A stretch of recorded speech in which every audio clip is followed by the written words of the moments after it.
Everybody kicks themselves over not having bought earlier. We can say that about any asset. My father used to tease me that he bought his first house for $19,000. Everyone I know earned 9%, doing their 60-40 thing, or 7%. And I earned 14%. Like I almost doubled. And all I did was I allocated a bit to Bitcoin. And maybe that's the thing that gets them more interested in what is this technology. I believe failure to own Bitcoin is a violation of your fiduciary duty. If you are being a complacent advisor, too lazy to bother, you are not acting as a fiduciary for your client.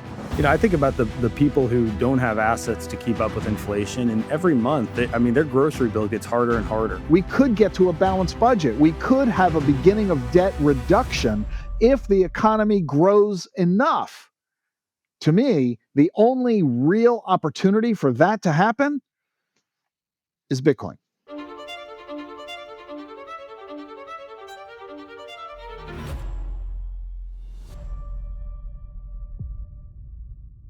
Hey there, Michael here with the Bitcoin Way podcast. Thank you for tuning in. Today on the show, I am pleased to announce I have Mr. Ric Edelman, the man who probably needs no introduction, but if you're unfamiliar, he founded the largest IRA financial advisory in the United States. He is now working on the Digital Assets Council of Financial Professionals, and so he is educating folks on crypto, Bitcoin, why financial advisors need to be encouraging their clients to allocate to Bitcoin. We talk a lot about crypto versus Bitcoin. I obviously pushed a little bit on some of his discussion of crypto, but I think he's very much a Bitcoiner. He understands the benefit. He even talked about not selling. This was a great conversation. We covered a lot of ground in just about an hour. I think you're going to enjoy this one. Hey, everyone. Like I said in the intro, I have Ric here. Ric, thank you so much for taking time to join the Bitcoin Way podcast. Michael, it's such a pleasure to be with you. Thanks. Looking forward to this conversation. So you made some big waves this summer. You released a white paper and you talked about the death of the 60-40 portfolio, which is heresy. I didn't know you were allowed to say that in the financial world. I would love to hear, before we get into Bitcoin and crypto specifically, could you talk about the macro, the market, the technological trends that you were seeing that have sort of shifted your mindset on the 60-40 portfolio? Sure. My training is, as I'm sure everyone knows, as a financial advisor, I built the largest financial planning and investment management firm in the nation. It's now managing around $300 billion in assets for 1.4 million households. And throughout the last 40 years, my focus has always been on the future, trying to figure out what's coming next, right? The Wayne Gretzky thing of going where the puck is not yet, but headed. And so I've been immersed in the context of futurism, predominantly with aging and longevity. This is all a result of medical innovation, which is all a result of exponential technologies. Nanotech, biotech, bioinformatics, 3D printing, of course, AI and robotics. And all of these new medical innovations are dramatically increasing our rate of life expectancy, to the point that scientists in this field are now often saying that if you are alive in 2030, odds are really good you're going to live to age 100 or beyond. So it's not just babies born today that are going to live a long age, so will you and me. And that raises a really fundamental question in the field of personal finance. If I'm going to live to age 100, will my money last as long as I do? We know there's a retirement crisis in this country. We know that too few Americans are saving enough money. We know that they struggle to pay their bills monthly. We know that they're struggling to earn a good return on the money they have saved. So how do we reconcile the fact that millions of Americans are ending retirement with too little money? And that's at today's life expectancy rates of 78 or 80. What happens when everybody is living to 95 or 100 or beyond? This is why the 60-40 portfolio model is dead.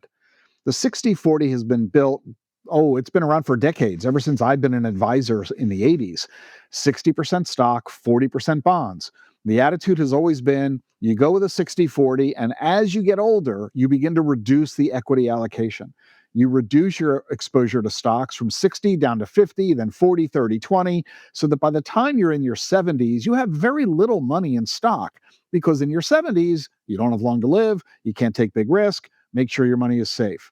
Well, that worked 50 years ago, but it doesn't work in an exponential world and technological environment. Certainly not one where we're going to live to 90 and 100 and 110. Meaning, if you follow that traditional 60-40 glide path, you are probably going to go broke long before you die. So I'm arguing two things. Number one, we need to have more of our money in equities. Instead of 60%, it's probably going to need to be 80%. And you need to do it for much longer than you ever did before. Well into your 80s and 90s, you need to be most of your money in equities. And number two, a big chunk of those equities needs to be crypto. You should have a minimum of 10% and as much as 40% of your portfolio in Bitcoin and other digital assets. This is kind of blew up a lot of people's heads in the financial planning field, as you can imagine, Michael. The TradFi marketplace, that's my dog barking, if you can hear. No worries. That's kind of the exact opposite of what people normally expect a financial advisor like me to say. But we need to recognize that what got us here isn't going to get us there. That if we continue to manage our money in the next 30 years, the way we've managed it in the past 30 years, we will fail rather than succeed. So how does that makes a lot of sense. How does this how are retirement ages impacted by this? Is there like an underlying assumption that people are going to want to continue retiring at a, in that 60 to 70 age window, or are you thinking people are going to have to also work longer? I mean, if you're living to 110, that's very different than even a conservative estimate of, living to 90 or 100, right? So how does that factor in as people might think about this? You're absolutely right, Michael. As I wrote in my book, The Truth About Your Future, which we published in 2017, I said at that point that retirement is dead. Retirement was a 20th century innovation. It didn't exist in the 1800s. If you were alive, you worked. You were either growing your food or shooting it in order to live. You had to work to maintain your ability to survive.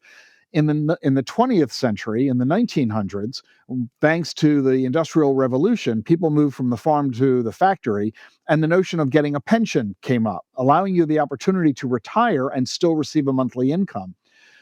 That worked fine when you retired at 65 and were dead by 80. But it isn't going to work if you retire at 65 and live to 95 or 100, because there's no way that the pension system in our country or the Social Security system was designed to make payouts for 30 or 40 years. So you're absolutely right. The notion of retiring at 65 is over. People are going to have to continue working. They're going to have to continue to produce an income. And partly, people are going to want to. I mean, if you're retiring for 30 or 40 years, you're bored out of your mind. You're going to want to stay engaged and involved just because it's fun to do. Otherwise, you're going to sit home and watch TV all day. So people, for both of those reasons, will engage. And it increases the importance of investing effectively and correctly in the investments of the future, not the investments of the past. And the best investment opportunity, bar none, is Bitcoin. I love to hear that. So I'll just I want to add sort of my opinion. I'd love to hear your thoughts on something because I agree with you. I think people are going to live longer. My hope is that we turn the corner on healthier lifestyles to where people are living not just longer because science and medical innovations are keeping them alive, but they're actually living better and are able to work till they're 80 because they have the capacity to do so. What I look at as a Bitcoiner, like what really turned me on to Bitcoin was becoming, I guess, enlightened to how fractional reserve banking works and how the Federal Reserve functions. And I look at, we just hit $38 trillion in US national debt and the unsustainability of that and the fiscal path that we're on. And in short, I guess the need, I think, for a better solution than money that can be readily printed, manipulated, interest rates that can be adjusted by the whim of a handful of people meeting in a room. And so I view it, while I completely hear you on the medical innovation, I view it as a necessity because of the the fragile nature of the economic system. I would be curious to hear, is that something you agree with, or is that something you sort of incorporate into how you think about this, No question. this equation? There is no question that there are some very significant, very serious headwinds that we're facing on a global basis. I'm not going to talk about the geopolitical issue. That's a whole huge conversation by itself. Let's just talk about the economic issue. The debt, not just here in the United States, but on a global scale. Our governments around the world have managed to put themselves into unprecedented levels of debt, and they are on an annual basis making it worse. Here in the United States in particular, we're seeing a blurring of the lines between the two political parties. It used to be that the Democrats love to spend and the Republicans love to cut. And now we have Republicans spending as randomly as the Democrats are, which means the federal debt is growing at an ever larger rate. It raises the very simple fundamental question: how much longer can this persist? And what happens to the economic structure and the viability of our economy and the safety of our wealth when that does finally break? And this is why assets that are detached from the current economic system, that are uh, delinked from our financial system, make an awful lot of sense. And Bitcoin, of course, is the poster child for that. So if you were to pull out a crystal ball and speculate on how long, like when does the music stop? And then what does that look like in the aftermath of the music stopping, on sort of the madness of what we've seen the last, since at least 1971, in my view. Like, do you think we have a long runway here? Is it 5 years? Is it 20 years? Is it 100 years? Like, if you Yeah. were to sort of step back and think about, like, when does this change come? It's really hard to say, Michael. And my suspicion is that it isn't going to be a cliff. It's going to be instead more gradual. I don't think we're going to wake up one day and discover that our banking system has collapsed and the Fed is dissolved. I think instead we're going to discover that it's a boiling frog instead. We all know the boiling frog syndrome of slowly turning up the heat and letting him boil to death, because if you throw him in a pot of boiling water, he'll jump right out. So I think instead we're going to continue to see the erosion of the value of the dollar. It's lost 50% of its assets just this century. It's down over 90% over the past 100 years. I think that trend is going to persist. I think it is likely that we will continue to see inflation eroding the fundamental economic foundation and safety net that most investors and savers are using, because they are saving in uh, inflation sensitive instruments: bank CDs, money market accounts, checking savings, T bills, and so on. And that's where the big problem is going to arise. I'll give you a great example. We routinely find in our firm's practice, when people retire at age 65, they're fine. They're in great economic condition. They have easily enough money to support themselves and their lifestyles in retirement. That's at age 65. When we look at clients who are 85, 20 years into their retirement, we discover that their retirement incomes have not kept up with the cost of living, because the cost of living pretty much doubles about every 25 years. So the car payment, the property tax, food, health insurance, all of these things double in price over the period of 20, 25 years, but the incomes don't, of these retirees. So while they were fine as a new retiree, they're really struggling as an elder. And that's for people with assets. Imagine what it's like for people living only on Social Security, which is over half the retired population. So I think that this boiling frog scenario is going to make it much more precarious. Because, quite frankly, if it was a sudden massive event, people would be able to adjust and adapt really, really quickly. We know when there's news of a hurricane, everybody very quickly battens down the hatches, grabs the sandbags, and evacuates. But when you suddenly just have it raining really hard for a really long time, that's when people's basements get flooded. And so I think I'm a little more concerned because of that. But I'll give you one area where I think we might have a way out. It's Okay. possible, Michael, and I don't mean this as a pipe dream. It's really possible that we might grow our way out of this crisis, meaning that if the economy grows significantly enough, if we amass a significant increase in wealth, that increases the tax base. And that gives the government the money it needs to pay its bills and pay down the debt. We could get to a balanced budget. We could have a beginning of debt reduction if the economy grows enough. To me, the only real opportunity for that to happen is Bitcoin.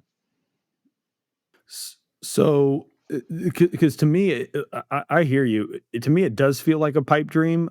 That said, we do have AI. We have the promise of, or at least the potential for new energy tech. I think energy is going to be an incredibly big deal, like beyond what most people think.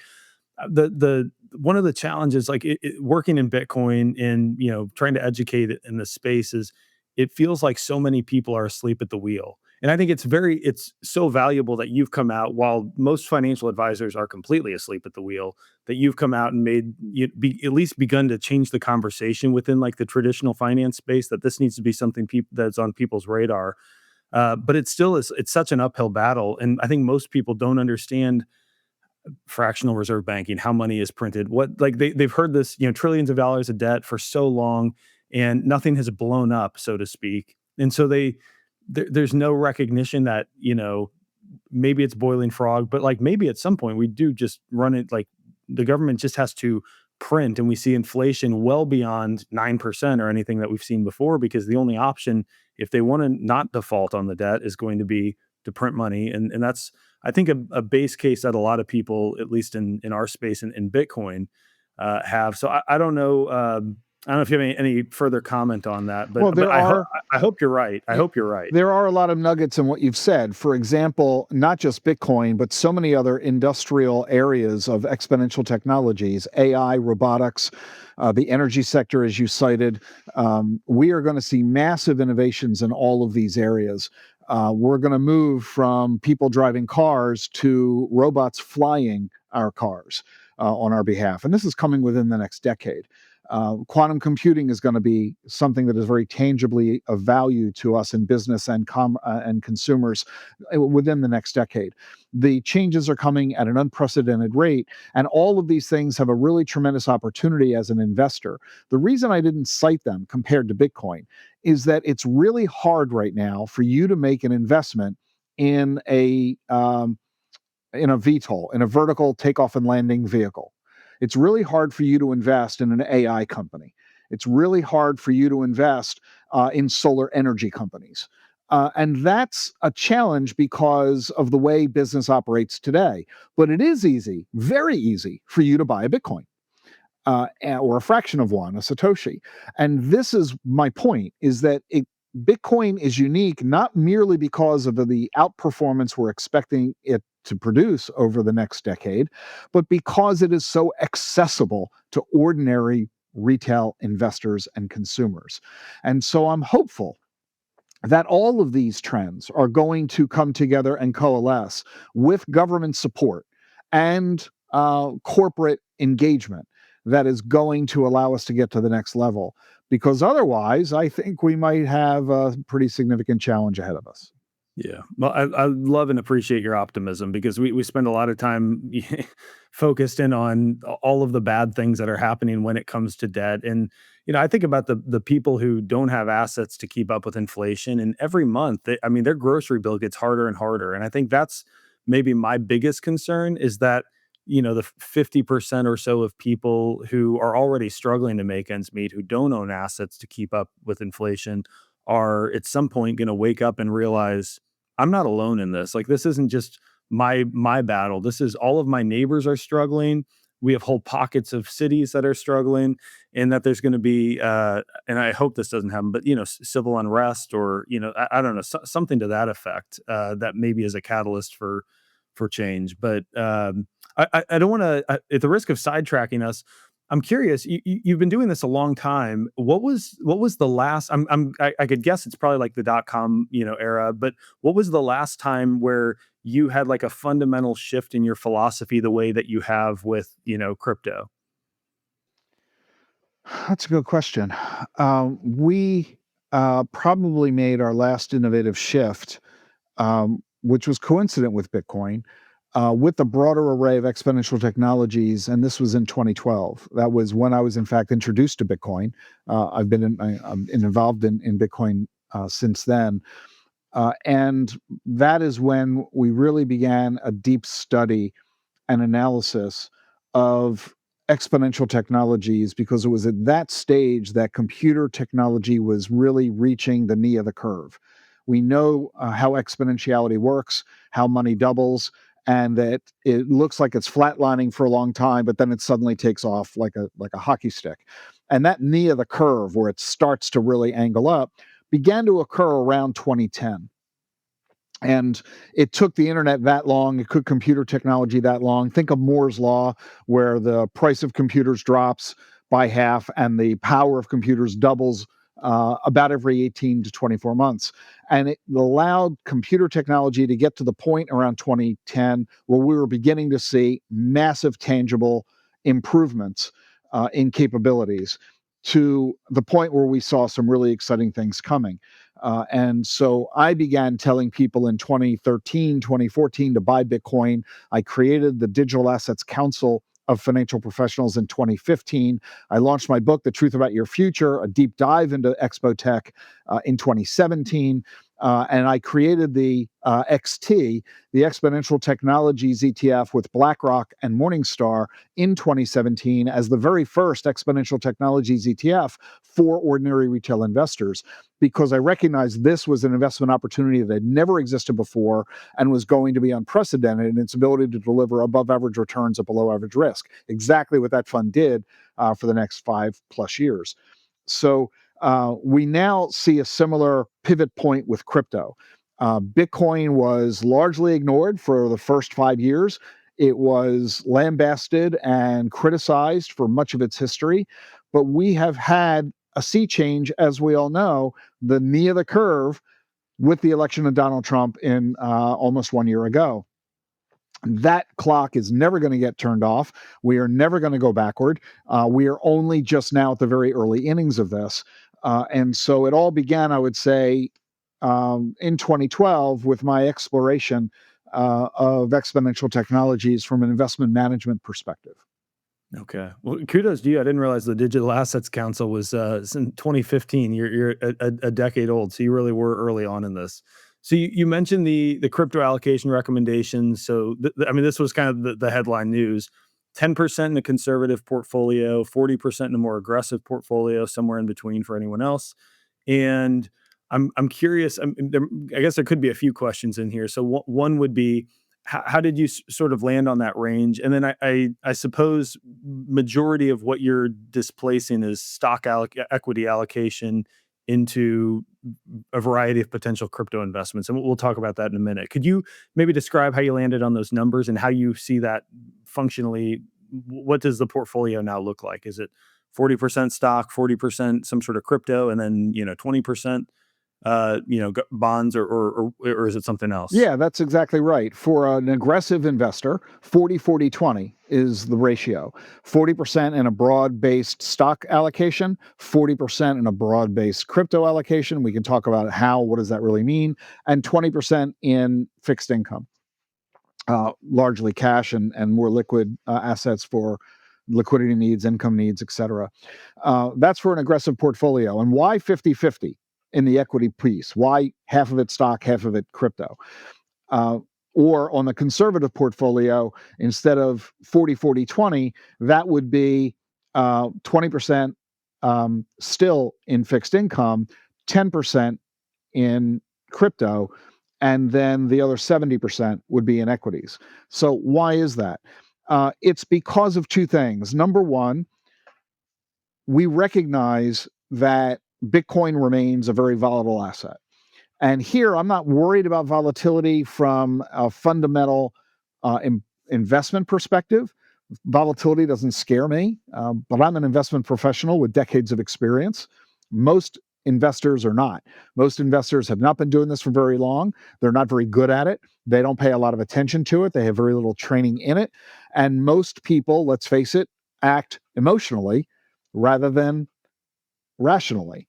We don't think analytically. We react just the way our evolution caused us to react. When you've got a choice, if you're walking in the savannah of Africa, as I was about a month ago, it was a fabulous trip, and you're in the bush and you see the grass is moving, you have a choice. You can decide it's a breeze or you can decide it's a lion. Well, if you decide it's a breeze and you're wrong, you're dead.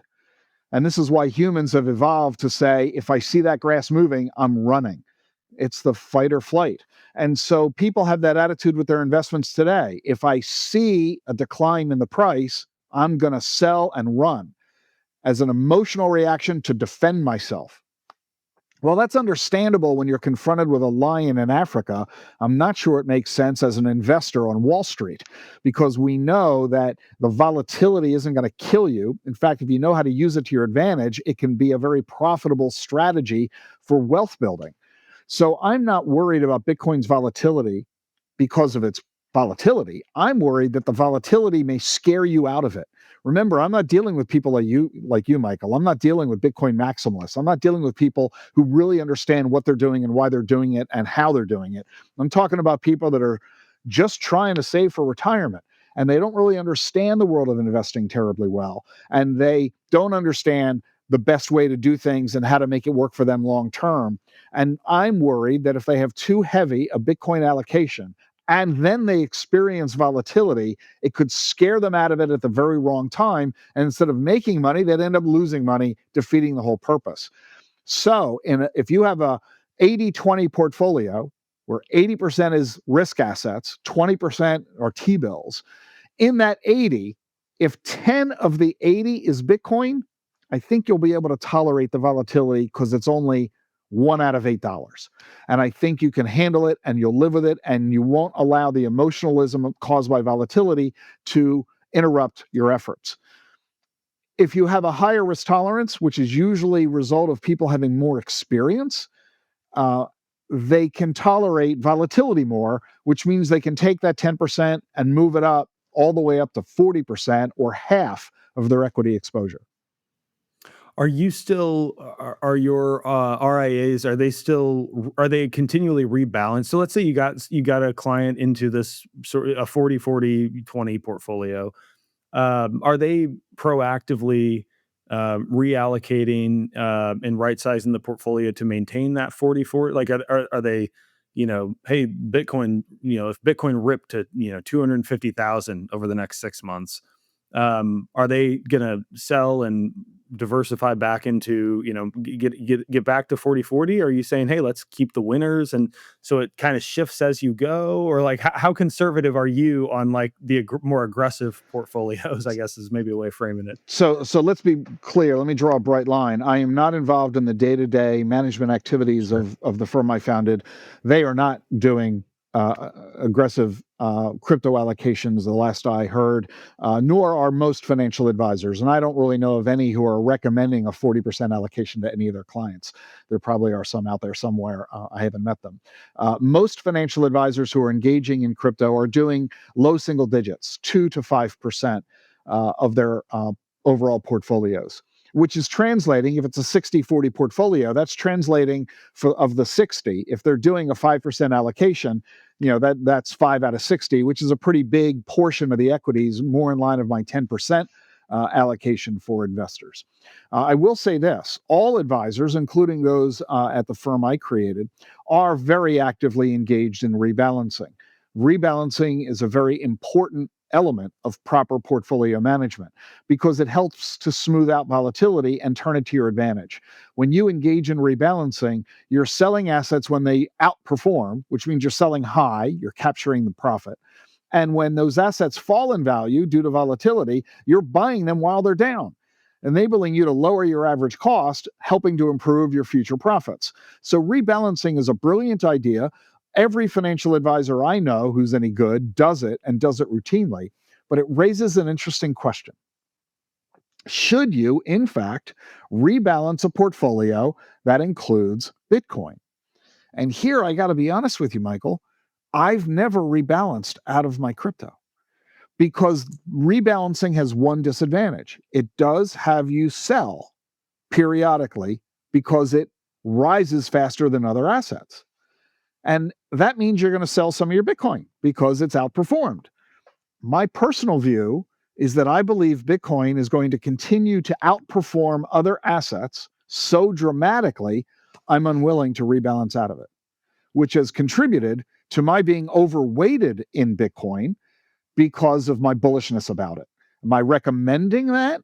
No, I really can't, because it flies in the face of everything I believe about proper portfolio management.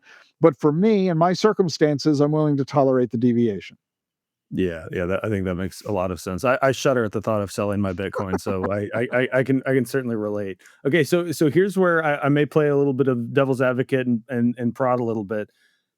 Crypto. So that's like it's a term I've used on this particular podcast now a few times, but not generally. I talk about Bitcoin. I'm curious if you could distinguish between, because you've also you've distinguished Bitcoin a few times here, and how you think about Bitcoin versus crypto, and then we'll get into also. I think you've talked about other ways of making that 10 to 40% allocation, into Bitcoin miners, ETFs, other sort of adjacent, I guess, investment options. What? How do you distinguish Bitcoin from crypto? So this is a little bit of a long conversation. It's a great question and worthy of an answer. And I'll warn your audience, because I know, having listened to your podcast often, I know your audience, and they are predominantly Bitcoin maximalists. Uh, that's not who I talk to on a regular basis. Keep in mind, I'm a financial advisor and I'm deep in TradFi.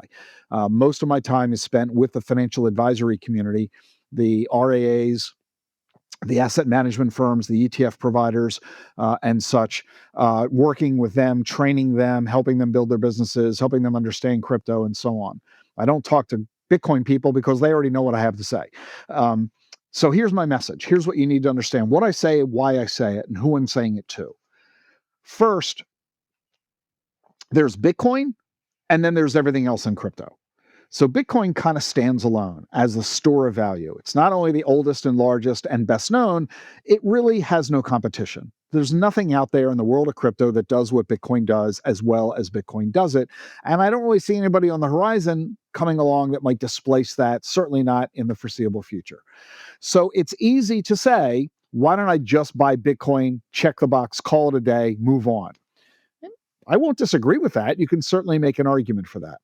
However, in the financial advisory world, that thought is a little unsettling, because financial advisors are trained to diversify. Don't put all your eggs in one basket. Don't buy a single stock, buy every stock. Don't just own stocks, but add bonds and commodities and gold and oil and foreign assets, and on and on and on. The more you diversify, the lower your setting the risk of the portfolio. And advisors care as much about risk as they do return, again, because they're dealing with a clientele that are often very nervous people. They don't want to lose their hard, life's work and life savings. So we believe in diversification, and Bitcoin is a single asset. So this is why I say to advisors, to make you more comfortable and to make your clients more comfortable, there's Bitcoin, but there's also more than Bitcoin. We can now go to the other side of the ledger. You got Bitcoin all by itself, and then you have everything else. Well, the everything else includes the different coins and tokens like Ethereum and Solana and Polygon and Algorand and Chainlink and on and on and on. You've got those other coins that you can diversify into. You also have crypto equities, publicly traded companies that are in the space, like Circle and Coinbase and Galaxy and other publicly traded stocks that are in the crypto ecosystem. You also have Bitcoin treasury companies like Michael Saylor's Strategy. There are now dozens of those companies that are replicating or trying to replicate what Michael has done so well. You also have a variety of other subsectors of the marketplace, Bitcoin mining companies, for example, that you can engage in the space tangentially, that give you a way to engage in crypto with an effort to create a little bit more diversification than simply buying Bitcoin or a Bitcoin ETF might provide for you. That message resonates with the advisory community, who is unfamiliar with crypto and a little nervous and skeptical about it, and their clients who are even less knowledgeable and even more skeptical. And it's all my way of saying to them, it's safe to get in the water. And while we could argue perhaps that Bitcoin might be the best single answer, you're not willing to do it. And you're certainly not willing to put 10 or 40% of your money into it. So it's my effort of getting you off of zero to allow you to realize it's safe to get in the water, get started, begin your journey down that rabbit hole. And the more time you do that, the more experience you'll develop, the more comfort you'll have, and then you'll be able to figure out what you really want to do long term. So part of the reason I'm arguing for crypto, which is not as definitive as the word Bitcoin, is because I'm not trying to pick a fight. When I'm simply trying to get the advisory community and the investor community off of zero. Yeah, I think that's an important start, and I can empathize with the position you're in, because there early on in my Bitcoin journey, I was very appreciative of many of the things Michael Saylor would say, and I've grown a bit disillusioned with some of the ways that he frames Bitcoin, because I view Bitcoin as a savings vehicle. It's the best form of money. I think it's the future of money. At the same time, I can sympathize that he has regulators, a publicly traded company that he operates, and so the things that he might want to say or that I would want to say in that position might just not be appropriate. It might not even be legal. I don't know what the ramifications would be. So I can appreciate that. So okay, if this question isn't too involved, I would love to hear how you might. So let's dig a little bit further on that. You talked about treasury companies, ETFs, these other projects. Obviously, Bitcoin. We're big proponents of Bitcoin and proper 100% self custody. How might you think about if you're trying to educate a financial advisor who is thinking about diversification, but does not have time to go study Bitcoin in 20 other projects and figure out which of the mining companies are the best, and where do treasury companies fit in? Like, where would you get them started in thinking about what that 40% makeup might be? It's going to be, in most cases, it's going to be exclusively ETFs. Exchange traded funds are the most popular investment vehicle in the country, and certainly the most popular among financial advisors, and for all the right reasons. I was one of the early pioneers in the ETF marketplace in my practice. ETFs are incredibly inexpensive. They are highly liquid, fully transparent, incredibly convenient and easy to own, very tax efficient. People can do this by opening a simple Schwab account. They can do it at Fidelity. They can do it at Robinhood. They can do this in a whole bunch of different places. And in that brokerage account where they're buying all their investments, they can now buy a Bitcoin ETF and an Ethereum ETF. And there are now dozens of these crypto ETFs available that go beyond just Bitcoin or just Ethereum. You have crypto equity ETFs. We have buffer ETFs that say to the investor, we are going to insulate you against some of the volatility that Bitcoin has.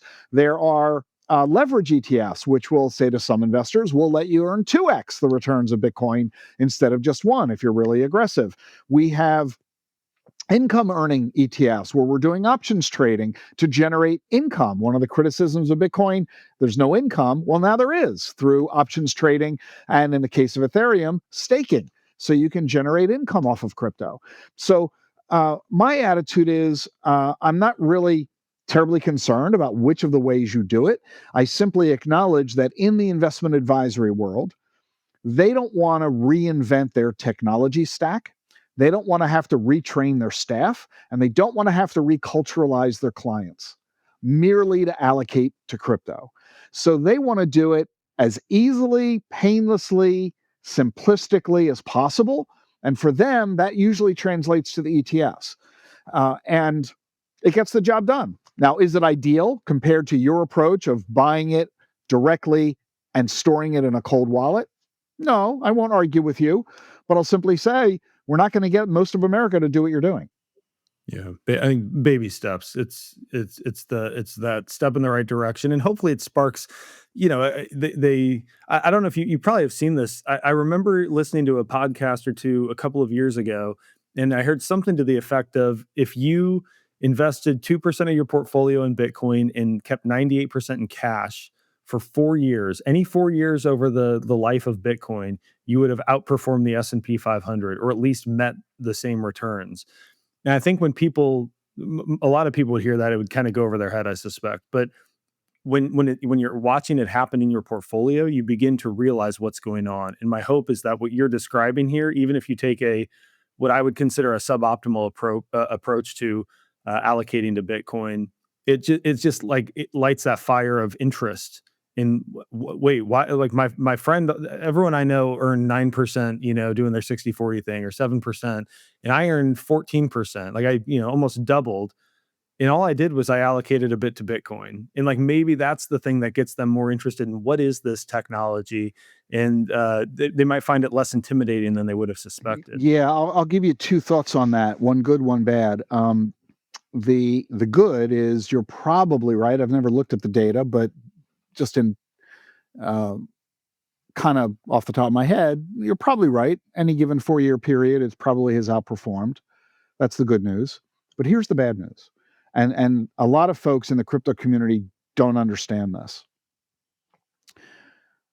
Investment advisors and consumers have been trained to ignore comments like that, because the comment is a reflection of the asset's past performance. And it's been drilled into our heads. It's stamped on page 1 of every prospectus we've ever gotten, bold lettering, all caps, center of the page. Past performance does not guarantee future results. Any assertion to the contrary is a federal offense. So we take those kinds of statements of, gee, look how much money it's made, with a grain of salt, because it doesn't mean it'll continue to make that much money. So here's what I do to try to cut through that dilemma. The charts that I use in my training programs for advisors says if you take just a 2% allocation, let's look at the range of potential outcomes. I'm not going to predict what's going to happen. I'll let you predict. And I say to the audience, you tell me, in fact, Michael, I'll ask you, is it possible for Bitcoin to go to zero? Become worthless? Is it possible? It is, I suppose on a technical basis, it is possible. I mean, we got to admit, as silly as the question is, yeah, it's possible. Now, on the other extreme, how high might it go? Do you think Bitcoin might rise to $1 million? Is that possible? Absolutely. So let's take those two extremes, okay? I'm not even sure $1 million is an extreme, but anyway, let's take those two extremes. Now let's plot it out over the next 5 years. And what we see is that Bitcoin is either going to go to zero, which means your portfolio, which had 100, is now going to have 2% be worthless, but the other 98% is going to grow at the rate of the stock market, which is a 10% average. You're going to end up with around a 7% return. On the other hand, if Bitcoin does absolutely great, you're not going to have 7%. You're going to have more like 70%. So the question I put to advisors is this. I'm going to give you 3 choices. You can either have Bitcoin or not. And one of 3 things is going to happen. The Bitcoin will be worthless. The Bitcoin will do what the stock market does, or Bitcoin will do something sensational. And when you look at those 3 differences, you discover that not having any Bitcoin is silly, because even if it goes worthless, it doesn't really hurt the client. It really doesn't damage their ability to retire in financial comfort in the future. So there's not a lot of downside to owning it, but you have massive potential upside. So it's not that I'm predicting it's going to do well. I'm not even bragging that it used to do well. I'm simply saying it makes sense on a risk-reward basis. And it's kind of hard to argue with that logic. Yeah. I think the hurdle, though, I agree. The hurdle for a lot of people when they hear that, I think, is, but I'm late. Like how could it possibly go higher than $125,000 a coin, right? It's funny you raise that. I wrote a white paper this past January, which is available at dacfp.com, DACFP.com, called "The 6 Myths That Are Preventing You from Buying Bitcoin." I've got that here. That one that you just cited, it's too high, I missed it, is the first myth that people raise. Everybody kicks themselves over not having bought earlier. We can say that about any asset. My father used to tease me that he bought his first house for $19,000. We can say that about the stock market because it's at today an all-time high, about gold, an all-time high, about real estate, an all-time high, Bitcoin, an all-time high. That's the nature of time value of money. Everything in 20 years is higher in price than it was 20 years earlier. That's not a reason to avoid Bitcoin. Instead, what we need to ask ourselves is, what might the future price look like? And here, Bitcoin has a benefit that no other asset has: the fixed supply. We know that the number of shares of a stock can change at any moment. We know that the availability of real estate, the gold they pull out of the ground, the oil that they produce, those numbers change all the time. But Bitcoin's 21 million is fixed, which means with a fixed supply, all we have to look at is demand, because rising demand causes a rising price, falling demand, falling price. Right now, only 5% of the world's population owns Bitcoin. The other 95% haven't yet engaged. The vast majority of institutional investors, insurance companies, banks, brokerage firms, are not yet investing. Most family offices, not yet. Sovereign wealth funds, not yet. Because the rules and the regs have only just now begun to emerge thanks to President Trump, and they're all busy getting ready, but they haven't yet fully engaged, which means as they do and their assets flow, that 5% is going to grow dramatically to 15 or 20 or 25%. And that will take the price of Bitcoin up 400, 500% or more. My prediction is that by the end of the decade, Bitcoin will be over 500,000. That's a 5x increase from today. Nobody anywhere is suggesting that that'll happen to the S&P 500 or to gold or to oil. Yeah. I think the maybe my frustration with traditional financial advisors on this subject is they seem the handful that I know is there just seems to be this sense of complacency. Oh, yeah. Like there's the 60/40 portfolio will never die. Okay, maybe it's weighted slightly differently, but in principle it remains intact. And I think if we could just get like a copy of the Bitcoin Standard, I think one of the great Bitcoin books in all of their hands, and they just read it with even a half open mind. I think what you described, those three scenarios, it goes to zero, it just kind of tracks the stock market or does very little, or it performs very So well. you're absolutely right. It becomes much easier for someone to imagine that option one is very unlikely, and option two is going to be less and less likely, and option three is probably should be your base case. But until you take the time to understand that Bitcoin isn't tulip bulb mania, like there are fundamentals to this that you can understand as you look at the macro picture, some of the the trends you've described. It makes so much sense why we're bullish long term. You're absolutely right about complacency. I deal with this with advisors all the time, and it's really easy to understand why advisors are complacent when it comes to the subject of crypto. The average advisor in this country is 62 years old. They've been in this business for 20, 30, 40 years. They have a large book of clients who they serve, and they're managing a large amount of money, typically hundreds of millions of dollars in assets. They're paid very well. Their clients are very happy. The returns have been very good. Why mess with that? I mean, it's really Yeah. that simple. Their attitude is, why mess with that? I got to go learn about something brand new that I've never heard of before. And then I've got to teach it to my clients who never heard of it before either, and go to all this trouble in order to just give them a low single digit allocation. I think I'd rather go play golf instead. Yeah. And that complacency is a big reason why a lot of advisors are sitting on the sidelines. There are two other reasons we cannot ignore. Number one, the early history of Bitcoin does not favor paying attention. Mt. Gox, Silk Road, even more as recently as FTX, now 4 years old, give advisors a lot of pause of saying, all I keep hearing about are frauds and asset losses. Second, the regulatory environment that advisors live in has prohibited them from engaging in Bitcoin until the Bitcoin ETFs emerged almost 2 years ago. So advisors sat on the sidelines partly because they're complacent, partly because they were scared of the frauds they were hearing about, and partly because their compliance officers wouldn't let them do it anyway. So we need to help them understand that those three objections are gone, that they're doing their clients a huge disservice by remaining on the sidelines, that they're denying themselves the profit potential that this asset class offers. And more importantly, they're going to lose credibility in the marketplace by continuing to stay on the sidelines, because our survey research is showing that the majority of clients now expect their advisor to give them advice on Bitcoin. And an advisor who doesn't know anything about it can't do that.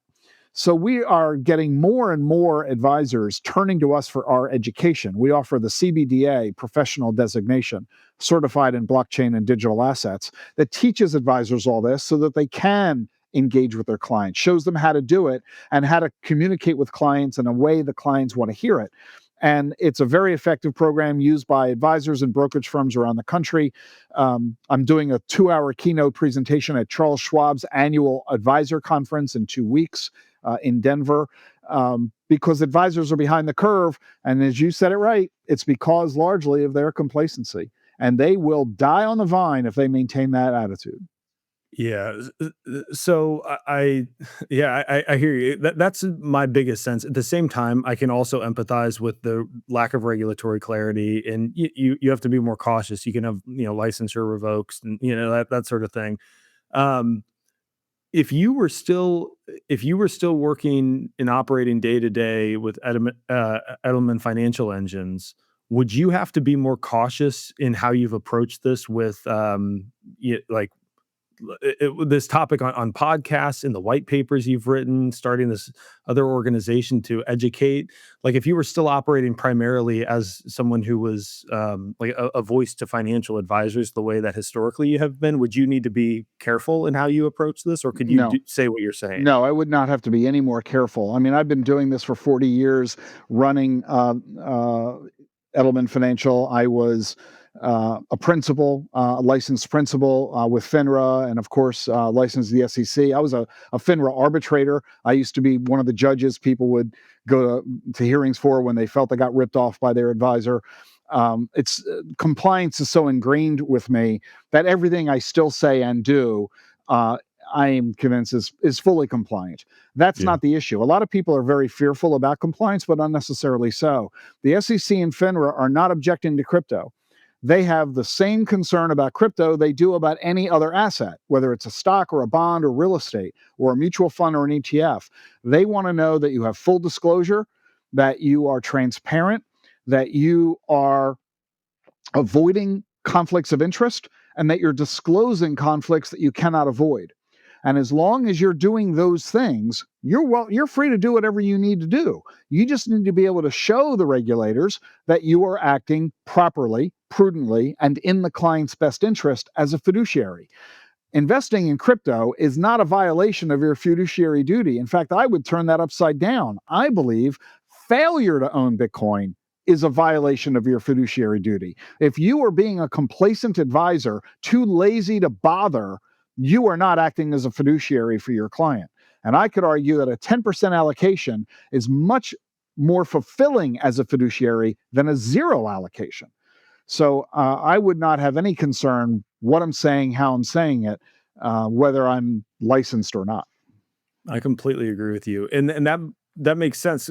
Because I know of at least a small handful of very small financial advisory firms who are like, they're Bitcoiners like myself, but their background is in TradFi, and they're advising their clients on right sizing their portfolio. And many of their clients will come to them and say, "Hey, I need help with estate planning, some of these other sort of ancillary things." And they want a 50, 80, 100% allocation to Bitcoin. And I was trying to understand why they aren't getting in trouble. And so your point is, it's not that you can't do that. It's that you need to understand why you're doing it. If you were to be investigated, you need to have a good explanation. I think the returns, the dollar denominated returns of Bitcoin alone, I think stand. No, that's not, the SEC is not going to buy that.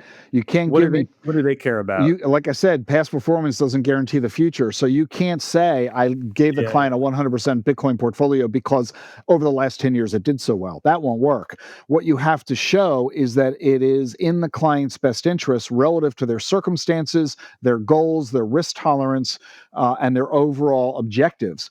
I don't know that you'd be able to justify 100% Bitcoin allocation to anybody, quite frankly. I teased Mike Novogratz, the principal of Galaxy, who's everybody, he's well known as a billionaire. And I made the joke with Michael. I said, Michael, you can put 80% of your money into Bitcoin. I said, you can put all of your money into Bitcoin. You're so wealthy. If Bitcoin falls 80%, you're still a billionaire. So, for someone based on their circumstances, you might be able to argue a big Bitcoin allocation. But for most mere mortals, someone who's working a day job and making a 5 or 6 figure salary and is simply trying to work to age 65, I think you'd be hard pressed to argue from a regulatory perspective, a 100% Bitcoin portfolio. I also don't know that you need to in order for that client to achieve their goals. You made the joke, Michael, that you have never sold any of your Bitcoin. You're really uncomfortable with that idea.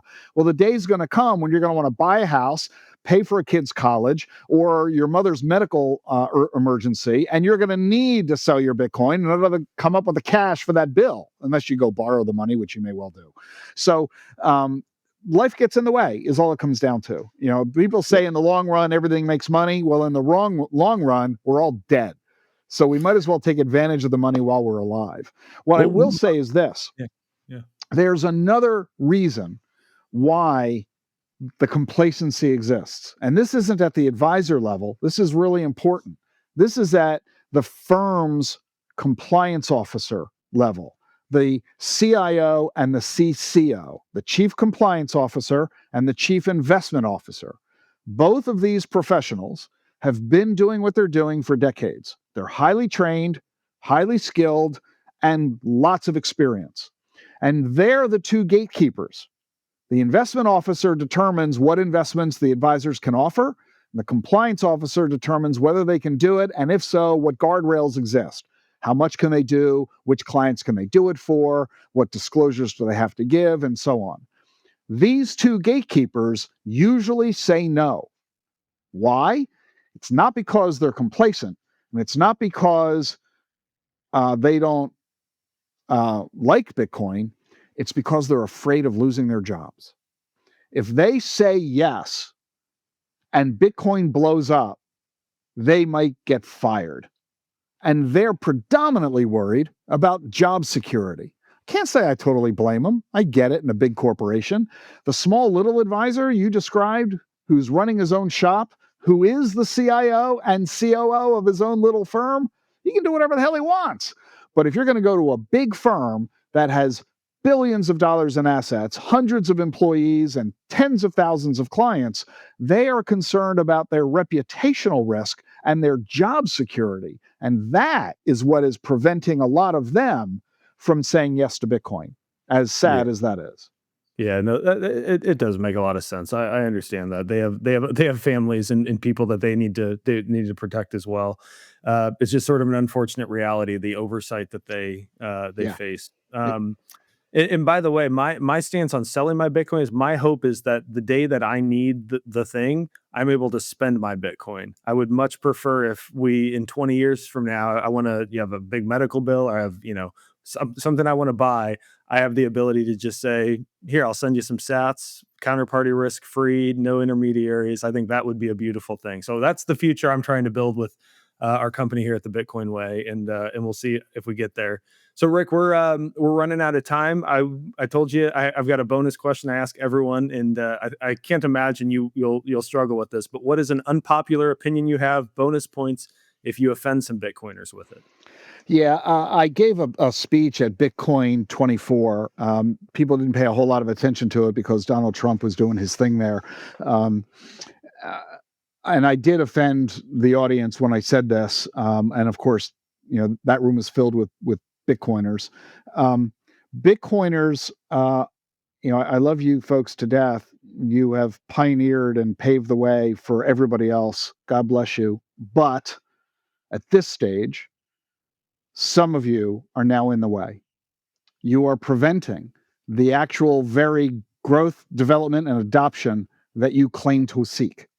And you're doing it inadvertently. Your heart's in the right place, you're well-intentioned, but you're making a simple fundamental mistake. You are sometimes using the wrong words You're using bad terminology. It's one of my big pet peeves about crypto is that the words that Satoshi came up with and those who have followed him or her, whoever Satoshi is, are just using bad language. I'll give you just two examples. Bitcoin is trustless. I can't tell you, Michael, how many times I have people tell me one of the best benefits of Bitcoin and the Bitcoin blockchain is that it's trustless because you don't have to trust anybody. It's all guaranteed and fully disclosed and transparent on the blockchain. Do you realize that I spend my whole career as a financial advisor persuading my client to trust me and the advice I give them? And everybody knows this. I'm not going to do business with somebody I don't trust. We don't think of the word trust the way that blockchain developers think of it. To us, trust is paramount. We rely on trust of our clergy, trust of our parents, trust of our teachers. We've lost trust in our politicians. To say that Bitcoin is trustless is not endearing you to the hearts and souls of American consumers. It's a turnoff, not a turn on. Related to that is 0 point knowledge. Really? You're doing something with no knowledge? Now, I know what you're trying to say. The bartender doesn't need to know your date of birth, address, height, weight, and hair color to know you're allowed to legally drink in a bar. The bartender just knows you're legally allowed. So the bartender needs zero proof knowledge. But the phrase suggests I have no knowledge. And that isn't something anybody wants to brag about either. So there are a lot of terms and expressions and phrases that the Bitcoin community has created and the crypto community have created that are frankly doing more harm than good. Even the word token. In the world of stocks, we call them shares. Why did we have to invent this new word of token that nobody understands, let alone a non-fungible token? Nobody knows what fungible means, let alone non-fungible. So it's such a distraction. It's such an imposition that frankly, we're shooting ourselves in the foot. So please speak English, talk to a 5-year-old. Don't pretend that I'm cool because I know this stuff. You're not showing off. You're just turning off. Yeah, no, that's an interesting point because obviously, like when I think of trustless, I think of you don't have to rely on an intermediary, for example. I know that's what you think it Yeah, means. yeah, I know, I know you know that. But it's easy to like there's a word and you sort of say it habitually.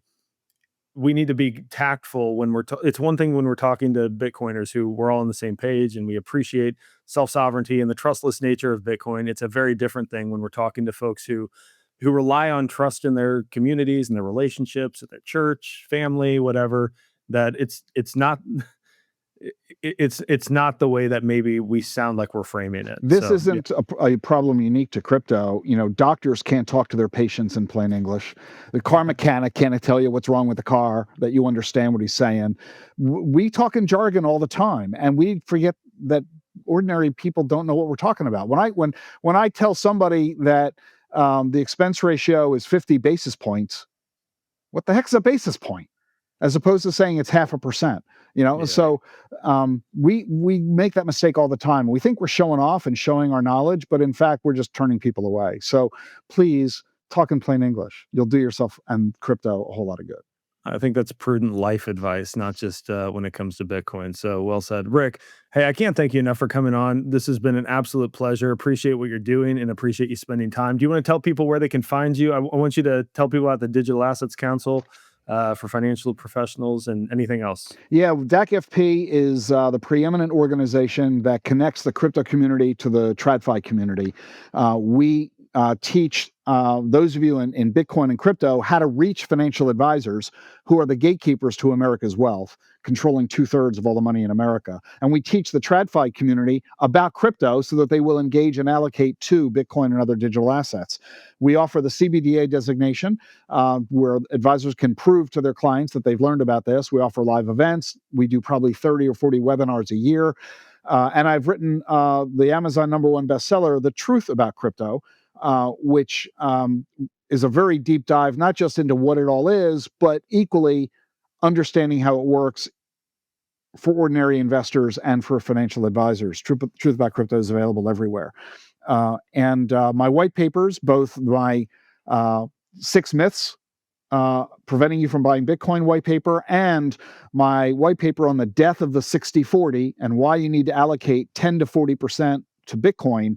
Both of those white papers are available at dacfp.com, dacfp.com. Beautiful. I'll link to it in the show notes as well. Ric, thank you so much for your time today. Great to be with you, Michael. Thank you. Cheers.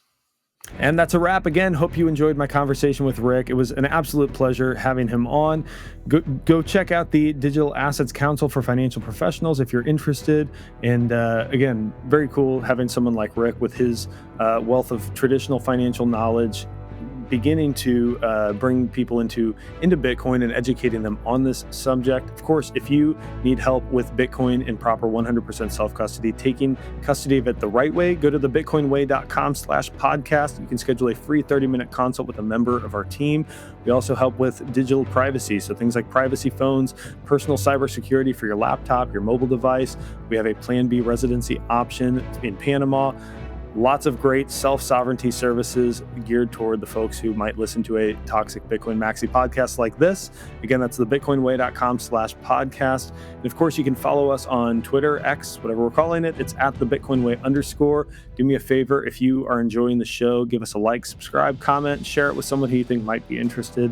Anything to feed the algorithm, we would really, really appreciate that. Until next time, stay safe, stay sovereign, and remember the yield on Bitcoin is freedom.